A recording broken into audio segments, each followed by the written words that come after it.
Good morning and welcome to Radio Friends on Wednesday, February the 13th. Patrick Clark is with us from the Southside Philharmonic. Good to have you here, Patrick. Thanks for having me, Paul. What have you got coming up? Okay, we have a partnership with the Odyssey Chamber Music Series, and we bring Odyssey down to Jefferson City, and some of us in the Southside Philharmonic come up to Columbia. We do one performance in Columbia on the Friday the 15th of February, and one performance in Jefferson City on Saturday the 16th of a Baroque program. It's Baroque music. It includes the winner of Odyssey's pre-collegiate concerto competition. Oh. That's 18-year-old Henry Huang. He won the competition playing Beethoven's third piano concerto. So he's playing 18 years old? 18 years old. He's a student of Peter Miyamoto at MU, and he's going to play the third movement with the orchestra on both evenings, Friday and Saturday.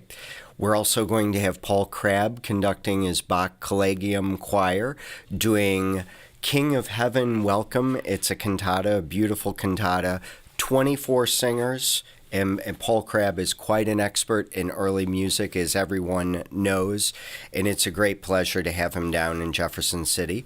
And we will also, in the Jefferson City concert, we'll have our own SPO vice president and flutist, Katie Smith, will play a Vivaldi piccolo concerto. How are you remembering all of this? I mean, this is quite a production you have. I'm sitting here listening to you, and it's just spieling out. You've been working on this for a while. It's because I work on it every single day. Every little detail has to be in order. So I sooner or later, I can remember it. Okay. So you have two performances. Obviously, both performances are not exactly the same, right? No, in the Columbia performance, which is the Odyssey Chamber Music Series performance, they do have the piano concerto and they do have the Bach cantata, but they will additionally add an oboe duo. And then down in Jefferson City, we're going to use some of our players playing the Vivaldi piccolo concerto. Okay, so that's the only difference. Yeah. But if people can go to both performances, and they'll be a little different. They'll be a little different. All right. Yes. So give us the dates and the times again. Okay. It is Friday, February 15th at First Baptist Church here in Columbia. That's 7 o'clock. That's on Broadway. Yes. Right. Okay. Okay. And then it's Saturday, February 16th in Jefferson City at the Central United Church of Christ.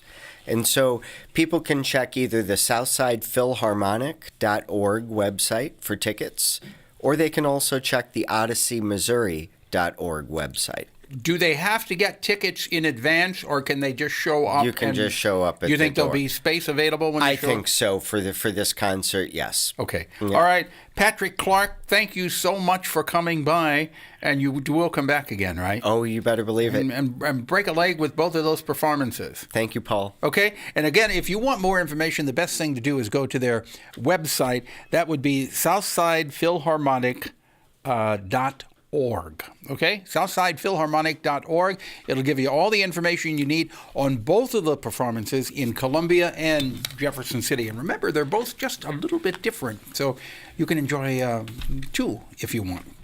Now, Nadia Navarrete-Tindall is with us. She is an expert on native plants. It's a pleasure to have you here, Nadia. Well, thank you, Paul. Yeah, here we are. We're in the middle of winter, and we're talking about planting, right? You've got some classes coming up on native plants? Yes, and I won't have time to explain exactly where they're going to be, but I'm inviting people to check my Facebook page, Native Plants and More, and they will be posted there. Okay, so just go to Nadia's Facebook page, which is Native Plants and More. Yes. And you'll have all the information about the classes that are coming up. Yeah, and what I like to do is to invite people to think about now already thinking about adopting milkweeds for monarch butterflies.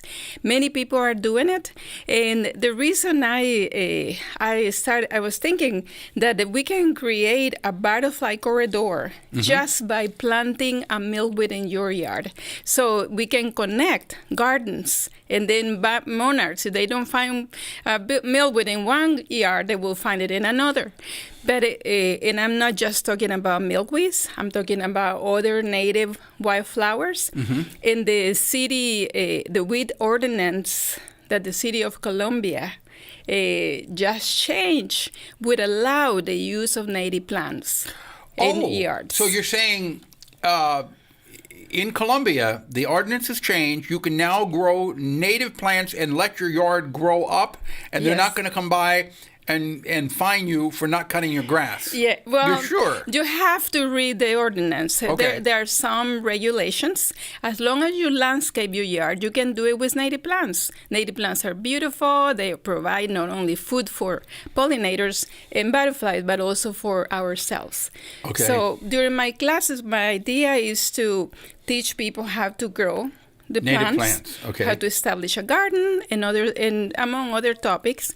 In addition, we'll be serving some snacks prepared with native edibles. Okay. So people can learn not just native plants that are good for pollinators, but for people too. Now, can you go to the store and buy milkweed seeds to plant? Yes, there are many nurseries in across Missouri. Do they grow? Will they bloom the first year, or are they? No, they will have to be it would take at least 2 years for them to bloom.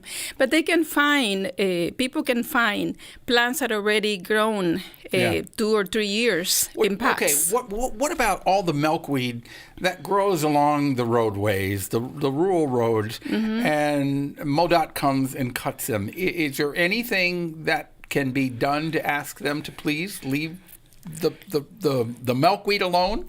It's up to the people. If we express enough interest in maintaining milkweeds in roadsides and MoDOT, here they can listen to us. It's what happened with the city of Columbia.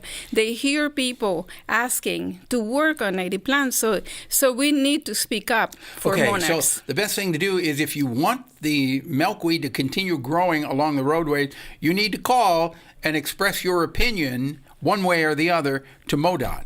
Yes, and also establish them in your yards. You have to be very lenient and learn to be lenient about native plants. Okay. Too. Nadia, thank you so much for coming by.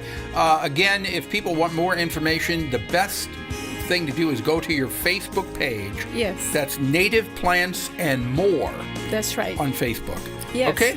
All right. Thank you so much. I know you'll be out planting milkweed this summer. And we'll look forward to more with you later thank on. you. Okay?